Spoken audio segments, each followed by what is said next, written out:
मैं तो आपको कहूंगा कि ईश्वर की प्राप्ति के लिए बहुत शास्त्रों के अध्ययन की भी जरूरत नहीं, वो तो आपको डांवाडोल कर देगा आपकी यदि बुद्धि सम्यक नहीं तो। शास्त्र जरूरी है कुछ हद तक, बोध के लिए, परम प्राप्ति के लिए तो फिर इसका अनादर नहीं है, क्योंकि शास्त्र में तो बहुत तर्क उठेंगे। जीवन जीने के लिए, शिष्टाचार के लिए बहुत जरूरी है, लेकिन आखिर इन सभी बातों से व्यक्ति को परम की ओर ले जाना है। मैं कथाओं में कहता रहता हूं, प्रत्येक व्यक्ति को धर्म से अध्यात्म में ले जाना है। धर्म की भूमिका भिन्न है, अध्यात्म एक विलग भूमि है। देखो, धर्म कई होते हैं, अध्यात्म एक होता है, वो भिन्न भिन्न नहीं होता। किसी राष्ट्र का, किसी व्यक्ति का अध्यात्म कभी भिन्न नहीं हो सकता।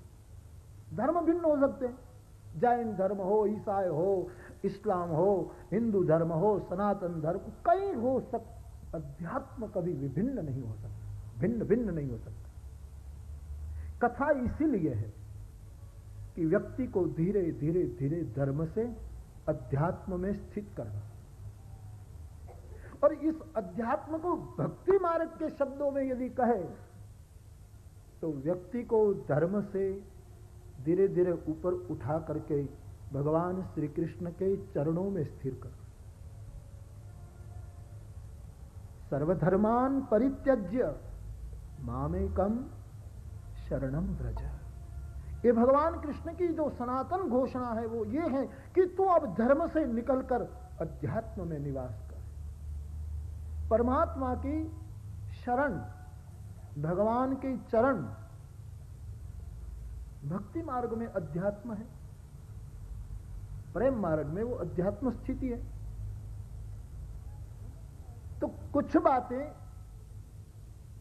धर्म ग्रंथों की, हमारे शास्त्रों की,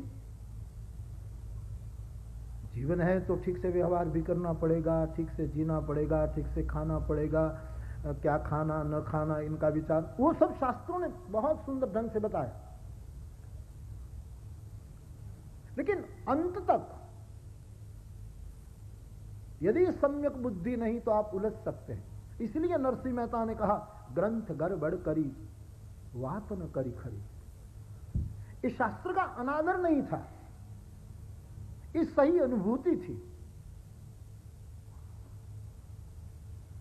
रास्ते से गुजरना होता है, रास्ते को पकड़े हुए नहीं जाना, उस पर से गुजर जाना है। वैसे सदग्रंथ सदपंथ है, धर्म ग्रंथ एक रास्ता है, उस पर से साधक को चलना है। बहुत से तर्क, बहुत से अभिप्राय आपको शास्त्र में मिलेंगे, सम्यक बुद्धि नहीं होगी तो आप गड़बड़ कर सकते हैं, आपको तकलीफ हो सकती है, आप भ्रमित हो सकते हो।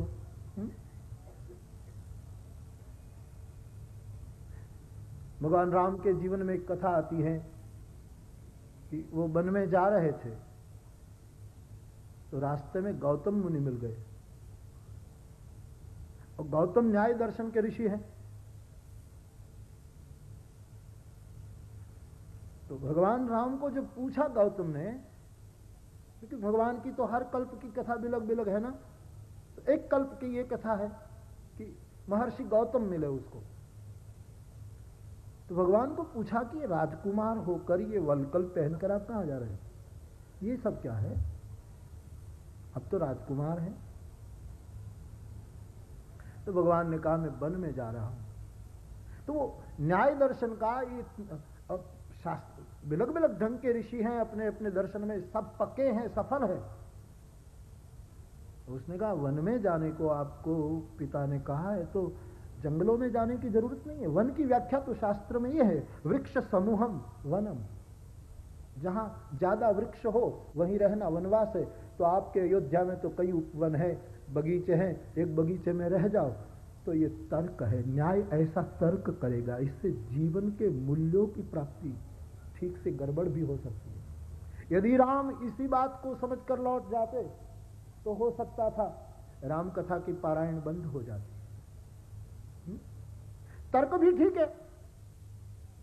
तो ऐसे कई तर्क उठेंगे। जीवन के स्थूल अर्थ में जरूरी है। तो हम आप